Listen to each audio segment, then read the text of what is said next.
The following is an encore presentation of Everything Everywhere Daily. Every year, people around the world celebrate Christmas on December 25th. In many countries, it's the biggest single holiday of the year. Why is it celebrated on December 25th? Is there any historical basis for this date? And if not, then why do we celebrate it on this date? Learn more about why we celebrate Christmas when we do on this episode of Everything Everywhere Daily.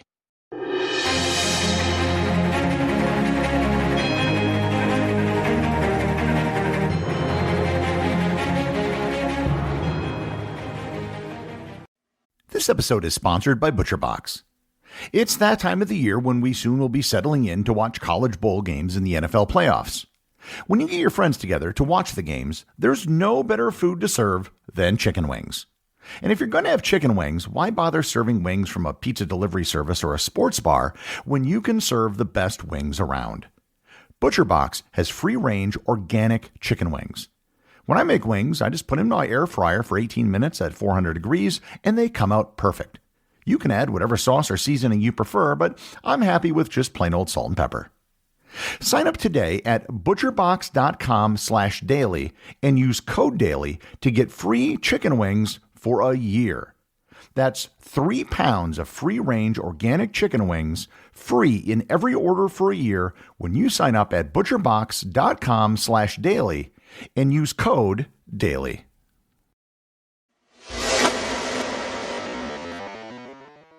The first thing that's necessary to establish is that there is nothing documented in any writing, from the Bible or other ancient sources, which gives a date for the birth of Jesus.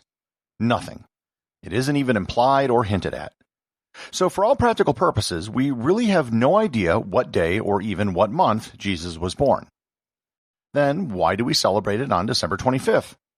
To a certain extent, any day that was chosen would be just as good as the next if you don't know what the real date is. It would be an arbitrary choice. But December 25th isn't arbitrary. There's a good reason why it was picked.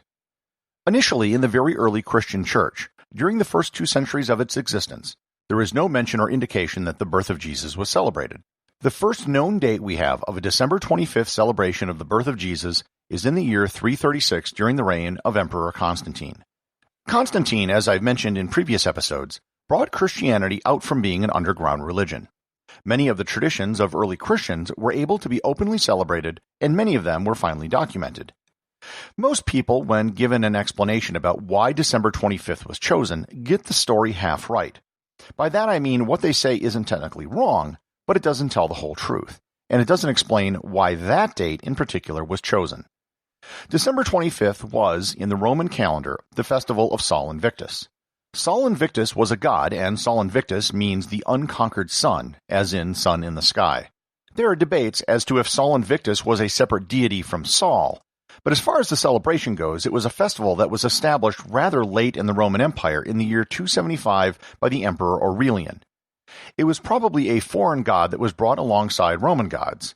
Aurelian was from Dacia, which is today the region around Serbia and Bulgaria, and he probably brought the tradition with him.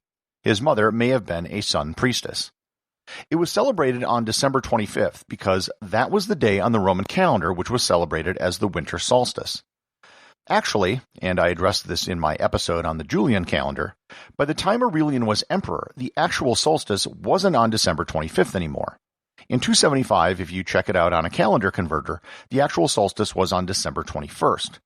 However, back during the founding of the Republic about 500 years earlier, the solstice did fall on the 25th, and the Romans stuck to their calendar dates even though the dates slowly shifted over time. And just as an aside, the Roman calendar got so screwed up by the time of Julius Caesar that their harvest festival was starting before they actually began planting. When Christianity began to spread, and when the empire officially endorsed Christianity, they would often baptize pagan customs and make them Christian. This way it was easier for people to join with the program, and they could still be Christian but celebrate all the festivals they did before. So yes, Christmas falls on the day of the Roman pagan festival of Sol Invictus, which was on December 25th, which at one time was the winter solstice. That is the part that most people get right. What they fail to explain is why they picked Sol Invictus. The Romans had tons of holidays and festivals. Like most cultures, they had spring celebrations, summer celebrations, harvest festivals, and of course one for the winter solstice. Why did they pick that when they could have picked any other Roman holiday? In fact, The Roman festival of Saturnalia took place just a week before Sol Invictus, and it was a far bigger deal. Why didn't they just take that holiday over? As it turns out, the object wasn't picking the winter solstice, so much as it was the result of seeking another date, and that date was March 25th. This is the date that many early Christians cared about. The early Christian historian Sextus Julius Africanus set the date of Jesus' conception to be March 25th. This was because there was a belief that prophets died on the same day they were conceived, and it was believed that Jesus died on March 25th. March 25th was also believed to be the day that the world was created, and back then it also happened to fall on the spring equinox. So the creation of the world, the conception of Jesus, and the death of Jesus all worked out really well for the early Christians, and that day, the day they really cared about, was March 25th. Once you set the date of the conception, then it's just a matter of working ahead 9 months to figure out the date for a birth. If March 25th was the conception of Jesus, then ipso facto, December 25th had to be the day he was born, assuming a 9-month gestation. Today in the Catholic Church, March 25th is still celebrated as the Feast of the Annunciation, which celebrates the conception of Jesus. So yes, Christmas does fall on the Roman holiday of Sol Invictus, but it wasn't selected because it was Sol Invictus. Rather, it was an implication of setting the date of conception to March 25th. As the Julian calendar slowly drifted and was eventually replaced by the Gregorian calendar, the date of December 25th stuck even though it wasn't quite the solstice anymore. Of the educated guesses which have been made by biblical scholars, most of them probably think that the most likely time for Jesus' birth would have been in the spring or the fall. If there was a Roman census, it probably wouldn't have been done in the winter, and there probably wouldn't have been that many shepherds out at that time of year.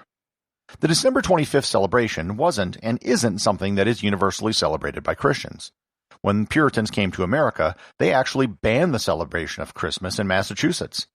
Today, there are still some denominations that do not celebrate Christmas, such as Quakers and Jehovah's Witnesses. Some places, more as a matter of culture than religion, put more emphasis on the Epiphany, which is January 6th, the day which Jesus was first met by Gentiles. Regardless of the long and circuitous route it took, whatever pagan holiday they may have taken over, Christmas and December 25th are now firmly set on modern calendars. The executive producer of Everything Everywhere Daily is Charles Daniel. The associate producers are Peter Bennett and Cameron Kieffer. I wanted to give a big thanks to everyone who supports the show on Patreon. Your support helps me put out a new show every day. And if you're interested in Everything Everywhere Daily merchandise, Patreon is currently the only place where it's available. And if you'd like to talk to other listeners of the show and get notified of future episodes and projects, please join my Facebook group or Discord server. Links to everything are in the show notes.